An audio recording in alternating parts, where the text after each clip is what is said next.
I should have like ran half a second more before checking this screenshot for the towel part goal, but I guess here we are. Whatever, it's fine. So yeah, like, should we just jump right into it? I just want to say real quick that the video you edited for me, that'll go live tomorrow at noon. Oh, awesome. You have to like make sure actually like watch it to give you a view. But yeah, for anybody who doesn't know, it's Death put together a best of compilation of my hard mode playthrough of Mega Man Legends. Yeah, so this is gonna basically be like the first half of it, so it's like about 30 minutes, and it's like part 1 of 2. But yeah, if anyone's interested in that, check Lucky's channel out, and that should be fun. Yeah, I almost uploaded that full 1 hour 40-minute thing. Oh boy, I'm glad you did. Yeah, with just the music, and then I don't know what got me to look at the video. I think I was just looking for a part of the video where I could get a picture of the boat. Oh, so I could make that thumbnail. Yeah, because here's the thing, it's like, Avo's Ed probably, knows the feel for, when you've just got, a big chunk of music on the timeline, you're just like, yeah, let me just shove this off to the side for a bit, and then you just forget about it, and you hit export. Yeah, it happens. Yeah, so there's just, an hour of, Dark Souls music, an hour after the video actually ends, just, forcing the video to be stupidly long and you don't even realize. Yeah, fix that though, or he fixed that. Yeah, oh yeah, super easy fix. It's just dumb mistakes happen. And then I took Dark Mega Man from the Mega Man Gotcha, and oh, was it Dark Mega? I didn't realize. Yeah, it's like Mega Man, but it's like a Mega Man Legends Mega Man, but his armor is dark, after you do a bunch of bad things. Oh yeah. Yeah, the best thing I realized is it's the boat, and you have the missing sound effect from JoJo's, which is super appropriate. Yeah, and then it's just let's throw Dark Mega Man in there because hard mode. I don't know. Yeah. Well, if anyone's even remotely familiar with Mega Man Legends, you know that boat. And if you're familiar with hard mode, you fear that boat. I hate that section, it's so bad. Also, I should have saved a...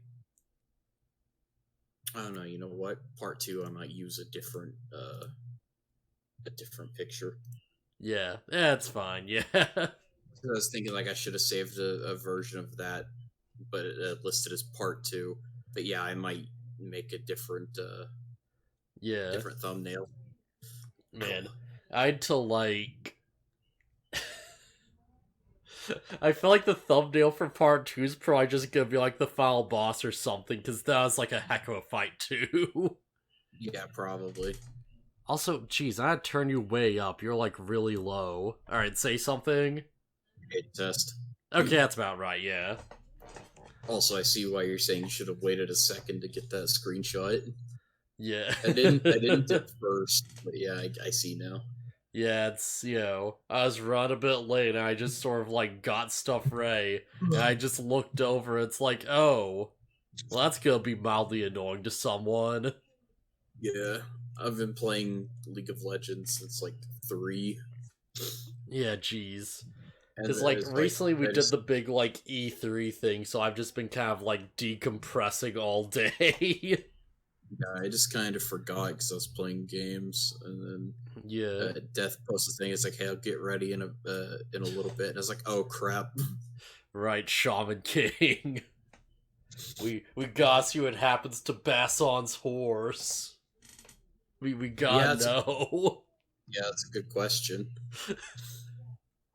I mean, knowing, oh my, ugh. So going into the podcast for real, Tao In looks like a One Piece character. Yeah, straight up. Like, there's a lot of One Piece in this character design. Let me just bring it up real quick. Yeah, just...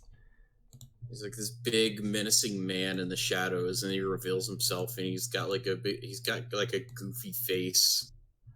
Yeah, he has like a weird like octopus mouth almost. And his head is infinitely tinier than his body. Yeah, like his hands are like gigantic, and he just has this little like mustache and beard with like an octopus mouth going on, and like Kinpachi hair from like Bleach. Yeah, it seems like his fighting style is grab the enemy and crush them. Yeah, pretty much. But yeah, so Rin just like shows up at his family house, and he's like, "Okay, time to kill my dad. Let's go." Yeah, and he defeats the army of Jiangxi in a matter of seconds. Yeah, he just like summons Basad, and he's like, "Okay, yeah, yo, we've got the horse. Just maximum oversoul. We're just gonna go right to it and just JoJo punch everything out of existence." And then Talion just reveals himself. And he's like, oh, by the way, here's your sister. She disobeyed me, so I punished her. Also, Leap Pyron's dead. Like, dead. Yeah, like, so Rin's father just shows up as Rin's, like, dastardly warrioring his way through the crowd. And he's just like, oh, hey, yo, good to have you back, son. Like, give you a head pat. And he, like, sumo palms him into a wall. Yeah. Like, he hits him hard enough for his horse to just go flying, and you do not see that horse again all episode. That horse is gone. Yeah, but apparently you can Jiangxi animals. Yeah. Because that panda that he crushed the head of the first time we saw him is back, and it's got a zombie tag on its head. Yeah, he's doing the whole, like, yo, like, was it the whole, like, James Bond villain thing, where he's got, like, the panda on his lap, and he's just petting it as he stares at all the monitors.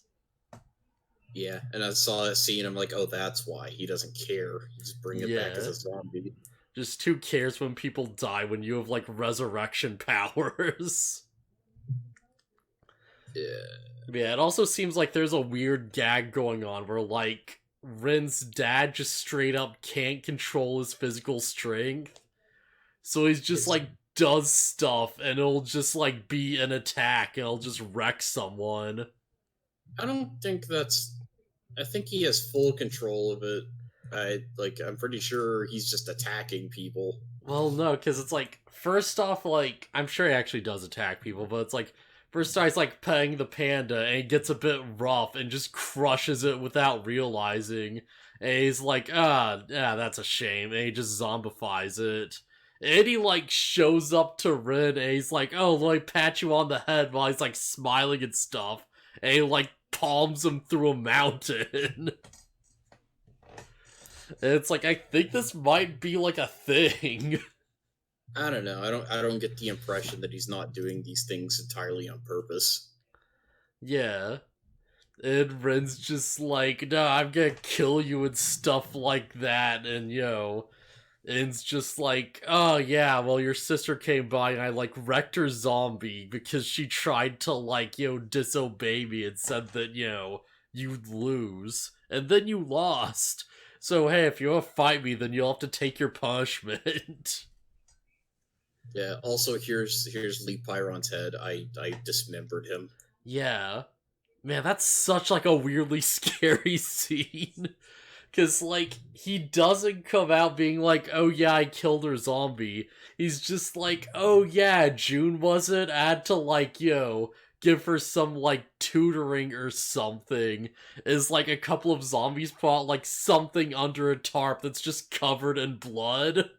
Oh yeah, I was like, oh god, did they just kill her? Yeah, for a second it's like, did he just murder June and she's just like under like a bloody tarp or something? But no, it's like her zombie. Yeah, June's relatively fine. It's Pyron's relatively. Head. Yeah. I mean, she's alive. Yeah. But yeah, it's like Ren's like, alright, fine, I'll just take him out right now. So he like goes at his father, he like stabs at his chest, it does nothing. Like he just no-sells it without even starting to take damage. And he's like, oh, well, time for your punishment too, I guess. And then Ren loses. Yeah, basically. Like, we don't even see it happen. It's implied that he just kind of grabbed Ren and the fight was over. Yeah. Like, Ren straight up is not powerful enough to do damage to this man.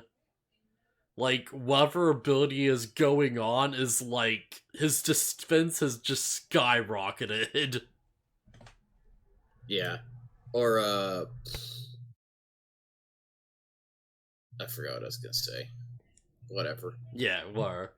So main bulk of this episode is that, like, Ren's ghost just goes to the others, to, like, the main group. And he's like, hey, yo, you gotta save Ren. Oh, man, it's so horrible. And he fades away. Everyone freaks out, but he's just fine. He's just pulling a goof. Yeah. He's like, you have to save him. And he passes out and fades away. Yeah. And then Yo is just like, no, Basson! And then, like, Basson appears, like, sitting cross-legged. He's like, you called? Yeah, he's like, nah, I'm fine. I'm a ghost. I can't die. Yeah. Well, yeah, pretty much, I guess. Because, yeah, the only way for him to die is for him to be, like, sent to heaven or something. But, like, Anna can just bring people back anyway, so... Yeah. I guess if Ren died, then he'd just be, like, floating around, and, you know, he'd just be with the gang anyways, but, like, as a ghost. Yeah, that's weird. The thought of, like, oh, their friend died, but they can still hang out. Yeah. Like, in a world where the power is ghosts, death probably doesn't mean too much, I assume. I mean, if you're a ghost, you can't do anything anymore. Especially, Yeah. like, let's not forget Ren and Yo get all their power from their ghosts, right? Yes. So it's like, you can't just be like, oh, okay, Ren, we'll have you as my ghost friend and do powers and stuff. It's like, Ren's probably skilled to some degree, but I don't think he's as skilled as Basson. That's actually a good question, because I was thinking about that. It's like, if Rin died and became a ghost, then, like, would, like, the ghost of a shaman be more powerful than the ghost of a non-shaman? Because it's implied probably not, but, like... Well, yeah, here's the thing. Yeah. Here's the thing. A shaman probably trains to some degree in martial arts and whatnot. And I'm pretty sure I'm gonna say Ren probably knows how to use a halberd, even without Basson. Yeah, so Ren would probably be fine, but he wouldn't be, like, as good as, like, a Midamaru. Yeah, because they're, like, ancient, like, legends, like, legendary heroes or whatever. Yeah, that would be cool, though. Like, you know, the rival dies and the hero doesn't have his main spirits, so he has to, like, use them one last time. Like, they quote-unquote team up for one last battle. Yo picks up the halberd next to Ren's dead body. Yeah, spirit integration. Ren, let's do this. Let's go. But yeah, Severo just kind of goes to China, just, like, immediately. Yeah. And it does seem like it happens in no time flat, and it's because we don't actually see them traveling there. But it's like, it's been 10 days about. Yeah.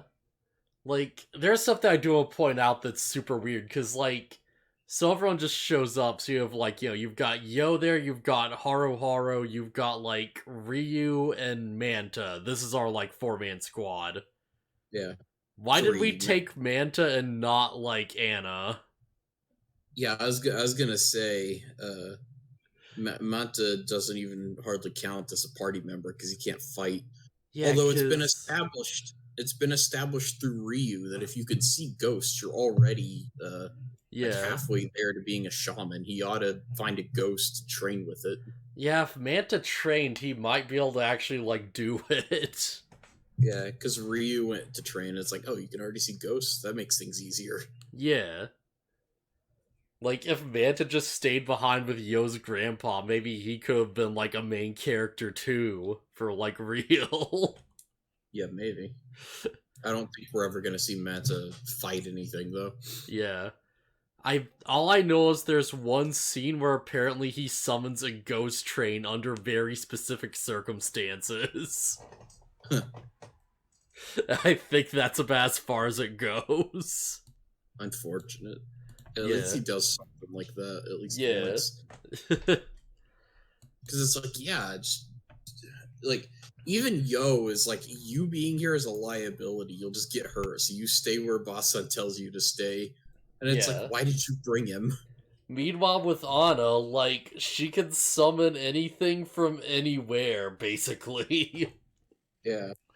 Like, if the, like, say, Yo, like, oh, we need to, like, learn about the layout of this dungeon or whatever, like, Sarah's, like, rooms Basan doesn't know about. It could be like, oh, well, the house used to belong to grandfather so-and-so of the Tao family. And Anne could be like, okay, cool, I'll just bring him out here and he can draw us a map.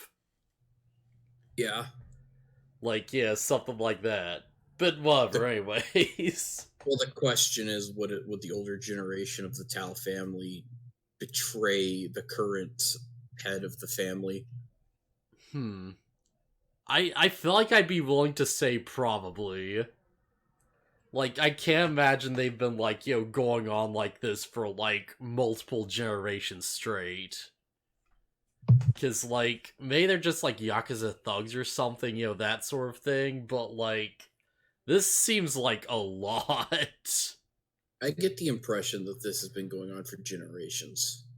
Yeah. Like, it's a long-running family tradition. But yeah, so it's like the main group just sort of like meet up and they're like, okay, yeah, we'll just assault the castle, time to save Ren. So they just like rush in and like, here's the thing. In Incense's group of Power Ranger zombies. There is a group of Power Ranger zombies and they all have like effing animal body parts. Well, some of them do at least. And there's just one that is like effing guns and missiles attached to his body. Yeah. And the manga, you very distinctly see that he is like a pistol hen in his crotch that just like flips out and shoots at things. Gotta put weaponry on him everywhere. Effing Intao gave this man a dick gun. That's like 100% what this character is right now. Yeah, why not? I just want that to be noted on the record that one of these zombies has a crotch-based firearm. Yeah. Insert your jokes here. They're also not nearly as strong as as they're initially said to be. Yeah, that's like the crazy thing where it's like, well, I guess it's kind of cool because it's like, you see all these guys and you're like, led to believe it's like, all right, these are like, the big five. These are like, these are, in the character's own words, the 5 strongest zombies that In has. Yes. And he also very specifically notes that, like, Lee Pyron is trash compared to these guys. Who I should also mention is, like, more powerful than, like, Faust's Oversoul. So it's like, Lee Pyron's pretty strong because he can beat an Oversoul, basically, is, like, the implication. And these things are above him. But, like, because all the characters actually have proper, like, evolved Oversouls, they just start wrecking these things, like, immediately. Yeah, I feel like it's really telling that Horo, who has shown to be pretty strong, but like he's still kind of like, oh, he's the first guy Joe beat in the tournament, so he's like kind of bottom of the totem pole kind of deal. Yeah. And, like big elephant foot man jumps at him. He's like, I'm gonna crush you, and then Horo just takes him out in one move. Yeah, it is a really cool attack too. Cause, like, he freezes his opponent in the air from, like, the, like, moisture in the atmosphere. And he just summons a big, like, ice sculpture, like, around his arm and just punches him. And the core of the ice is, like, his snowboard, which he's, like, holding like a friggin' shield. Yeah. And, when they first show up, there's, like, a moment where one of the guys, like, the guy with the sword slashes at Ryu. And it's like, oh, it looks like he cut him in half. Yeah. But I'll give you one guess as to what he actually cut. I forget if the anime has it, because I didn't quite watch that. But, like... Huh? Wait, you didn't watch this episode? No, I didn't do a rewatch to make sure. Oh. He cuts Ryu's hair in half. But yeah, like, in the manga, like, when he cuts Ryu, there's, like, a spray of blood. Oh, they didn't show a spray of blood. They do show a slash, like, down his face that makes it look like he cut him in half. Yeah, like... So it turns out, like, he did play... Sorry. I was just saying, they play it off so nonchalantly, and, like... and they don't show Ryu's head for a little bit, and I'm like, oh, they just cut his pompadour in half. Yeah. In the manga, it's like, they did actually cut his forehead a bit, but it's like, like, he's fine. There's God's pompadour. Yeah. It's, like, just enough to have, like, blood for, like, a fake out. Yeah. So Cheetah Man slips in behind Horo and he's about to, like, slice him. And then all of a sudden, he gets cut in half, and it's just Ryu. Yeah, so the anime basically just kind of, like, skips over his Oversoul hard. Yeah, sure does. Yeah, and the main... Is that a new move? He's like, yeah. And it's like, what new move? You just cut him in half. Yeah. So Ryu does have, like, a proper Oversoul now. And it's like... It's basically just Tokagero's, like, head as, like, an arm guard for, like, his sword.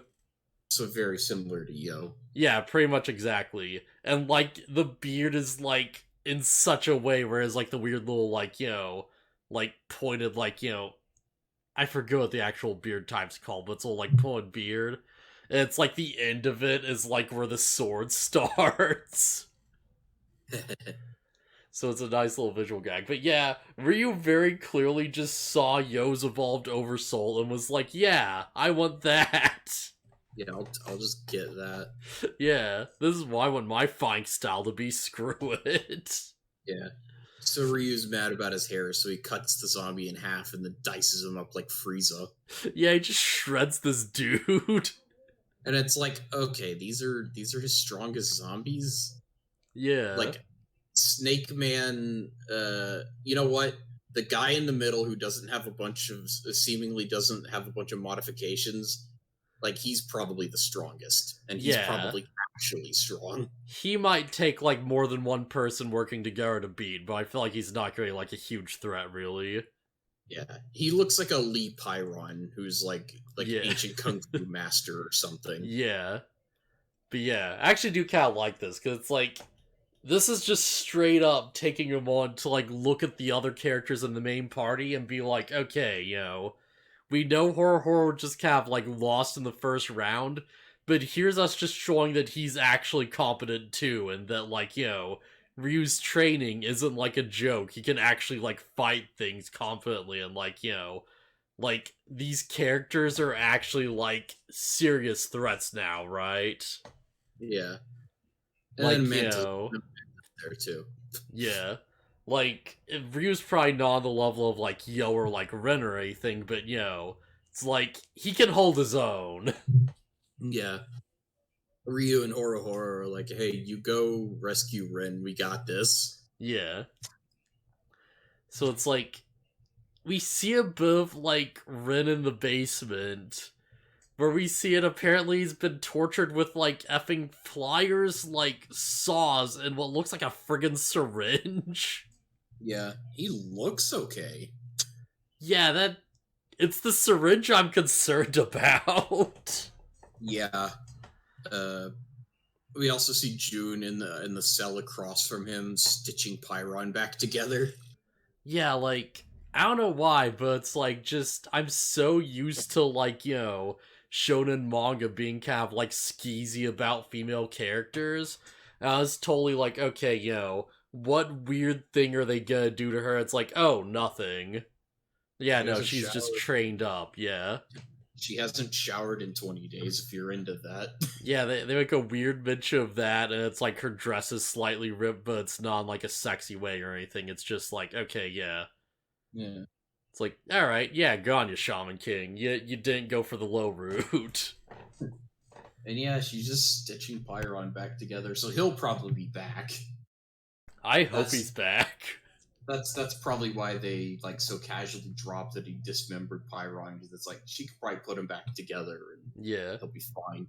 So this might be me. I feel like this is gonna be a justification for June not to like fight in, right?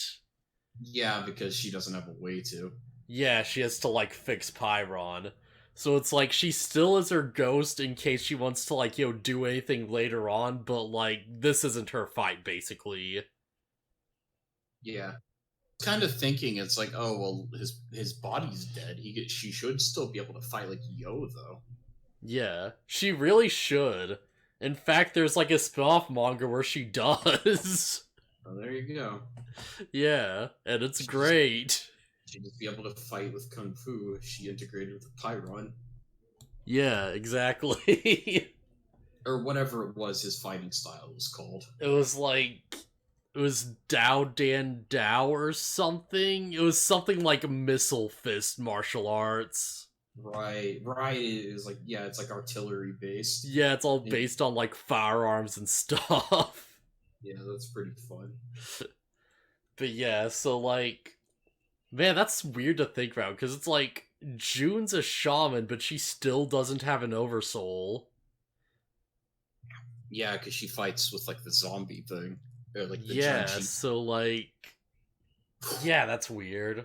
Anyways, but yeah, well, so like, while Yo is in the basement rescuing Ren, we learn that like the tattoo wasn't something he chose. His father did that to him. Yeah, he like just forcibly tattooed the dumb yin yang symbol on his back. It was like, oh hey, your purpose is to kill now. And he presumably forced him to kill people, I would assume. Yeah, it seems like Ren, kind of like a redemptive thing. It's like, yeah, Ren was like indoctrinated as a kid to follow this one way of thinking. Yeah. And he was changed by people who like don't believe in that. And it's like, oh, okay, yeah, that's fine. Ren's not entirely at fault. I mean, there is a certain part of it that's like he still consciously did these things, but he was basically told it was okay. But yeah, just sort of like get through a summary. Episode just sort of ends with like they run to the torturing zombies that have been torturing Rin and June, and they just wreck them like instantly. Yeah. I do mention, like, at least in the manga, one of these guys has like weirdly like large pointed nipples, and it's very odd. Like it doesn't matter, but it's so weird to look at because they're just there. Glad they seemingly cut that design out. Yeah. Very weird character design. Yeah. Yeah, there's a whole thing where Ren is like, dude, yo, you need to leave. I'll deal with this myself. And it's like, it's obviously because Ren actually cares about Yo getting hurt. Yeah. But yeah, and Yo has to basically convince Ren to let him stay and help, and he's just like, okay, just don't get in my way. And then they murder the crap out of the zombies. Yeah. And what's like obviously a big 2-page spread in the manga. Because like, even if you don't know, like, you see that attack and you can feel it, right? Yeah, it's probably a big, cool, like, 2-page spread. It's like, this is the one where you just flip the page and they've already run past the zombies and they're just in pieces and they're all doing their big, cool attack motions. Yeah, they kill these, like, Jiangxi clearly aren't very, sturdy. Yeah, clearly not. Especially especially when put up against people with oversouls. Yeah. Like, I just like to think about it. It's like, Lee Pyron seemed pretty sturdy as he was kicking the crap out of Yo in an alleyway. But, Yeah, like, oversouls are like the difference between, like, having a stand and not having a stand. yeah. Yo didn't have, he wasn't trained yet. Yeah, pretty much. But now that he's trained, trained to some degree, it's like, oh yeah, these zombies, nothing. Man, I feel like a lot of these Shonen series would be way different if, like, the hero got their big training, and second one, like, say Yo's grandpa was like, oh yeah, you should know that oversouls are a thing, and here's how you do it. And Yo's like, oh, I can't do it, yeah. He's like, alright, but now you know that it's a thing, so you can, like, try on your own time, I guess. Yeah. Because, like, the issues from earlier in the series just wouldn't have been a problem if he was just trained from the start. Honestly, as much as I love Demon Slayer, I have a very similar problem with that, where it's like, main guy learns how to do his big breathing techniques, that's the big, like, power thing of the series, and, like, he goes to another place, and they're like, oh yeah, Yo had to, like, constant breathing techniques, right? Where you just, like, power your body up, and you just never stop doing the thing. And it's like, wow, it sure would have been great if Tanjiro's master told him how to do that. Or at least mentioned it was like a possibility at some point. Yeah, it's always kind of weird if, like, there's a character that should know how to do something, but they just didn't teach their student how to do it, and then somebody later down the line is like, here's how to do the thing. Naruto goes through ninja school, and he goes through, like, the entire thing, and, like, way off after the time skip over in Shippuden, episode, like, 390 something. Like, Kakashi sits down and he's like, oh yeah, the, like, elemental ninjutsu, like, counter each other, right? Here's the elemental wheel. And Naruto's like, oh. So that's like, why I can't beat those certain people. He's like, no wonder I can't beat Sasuke with my move that's a type disadvantage. I think it was like a time disadvantage. Whatever. It's like a big dumb thing.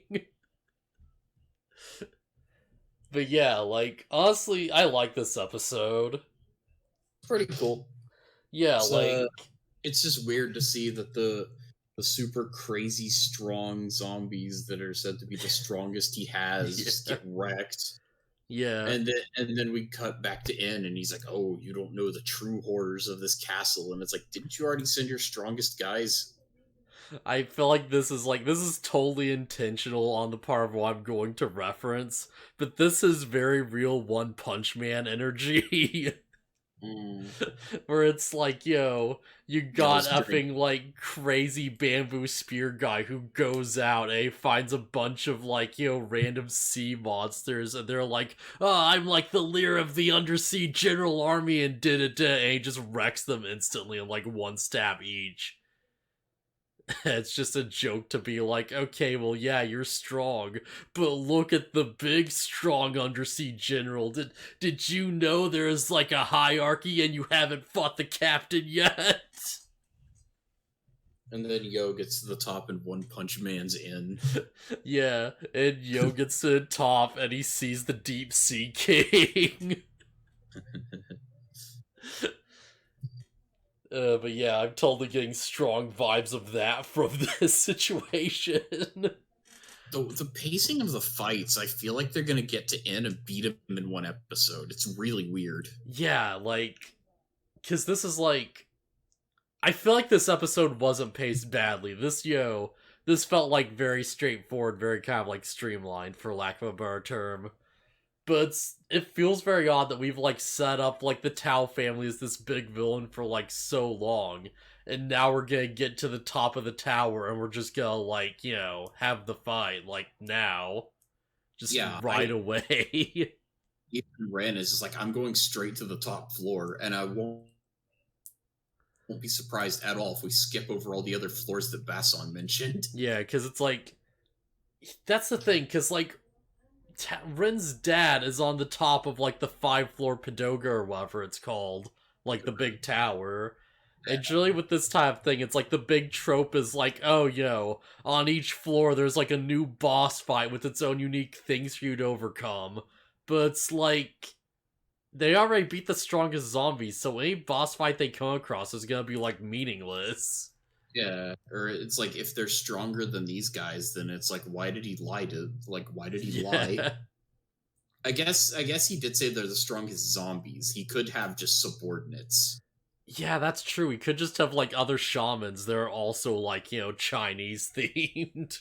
Yeah, but it seems weird that if like the zombies are his whole theme, that he would just have other guys that fight for him that aren't zombies. Man, maybe I'm asking for troll for this, but I'm just trying to think. It's like, what other like Chinese themed like ways of fighting are there even really left? Because I'm trying to think of this from like a 90s like shonen series perspective of like, okay, well, we got the martial arts out of the way, we got the zombies, the whole like, hopping like talisman things, we got the talismans, we pretty much gone through like the main sort of like stereotypical sources of like, like Chinese sort of like mysticism, sort of like we got martial arts out of the way.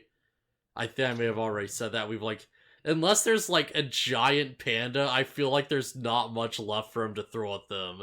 And maybe that's glossing over something really big and obvious, but like, I don't know. The Chinese invented fireworks, didn't they? Yeah, I guess there could be like a guy who is like some oversoul related to like fireworks. I know, that'd be kind of cool. Yeah, we could just have like, it doesn't have to be fighting styles in particular, but just like references to Chinese culture in general. Because of course, like that's exactly the wavelength this series is on right now. Yeah, they could have a guy who's like in a lion dance costume or something. Yeah. Because, like, Rin's already got the whole, like, like, warrior on, like, horseback with a spear thing going on. So we've already got that sort of, like, trope covered. Oh, man. I'm just thinking, like, the guy integrates, like, he's wearing a lion costume and he integrates and becomes, like, almost a real dragon. Yeah. I thought you were gonna say, like, integrates and becomes a real lion. No. The lion dance dragon thing, you know what I'm talking about? I actually have no idea. What am I thinking? It's like, isn't it a dragon costume? Oh my god, what is wrong with me? I have no idea. All I'm thinking is that, like, somewhere on one of these floors is a three-eyed man who does tri-beams. But yeah, like... Maybe I'm just thinking about how it looks, because the dragon... Yeah, maybe. Certain dragon designs that kind of have like a lion look to them. I don't know. I know Japan's like the whole lion dog that's sort of like a dragon thing. And I think China has them too, but they're like slightly different. Maybe that's like what you're thinking of. I don't know, maybe not. Probably not, actually. I don't know. I'm totally talking about these, We're talking about cultures we do not live in or understand. Yeah, just ignore me. Yeah. My brain's not working right now, I guess. But yeah, I honestly do like just how efficient this whole sub has kind of been, right? Because it's like...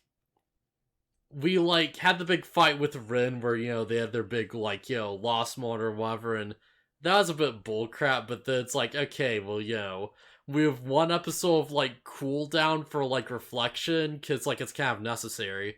And it's like, we're right here in the arc, where it's like, okay, it's the big revenge mission, and we've already saved the captive, and you look over, and it's like, okay, side characters are here, they get something to fight, they get to, like, show that they're strong again, and now we're going right to the final boss, and it's like, okay, yeah.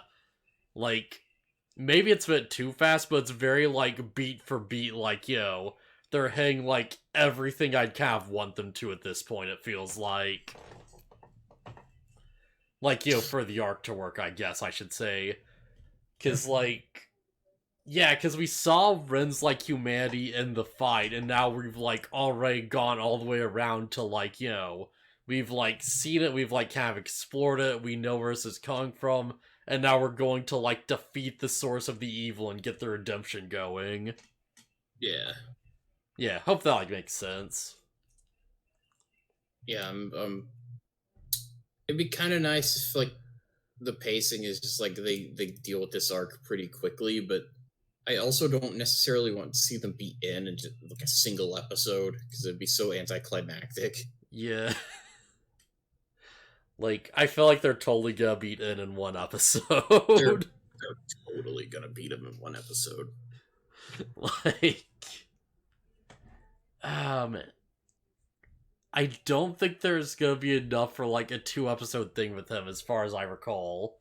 But like, Faust totally should have gone 2 episodes though.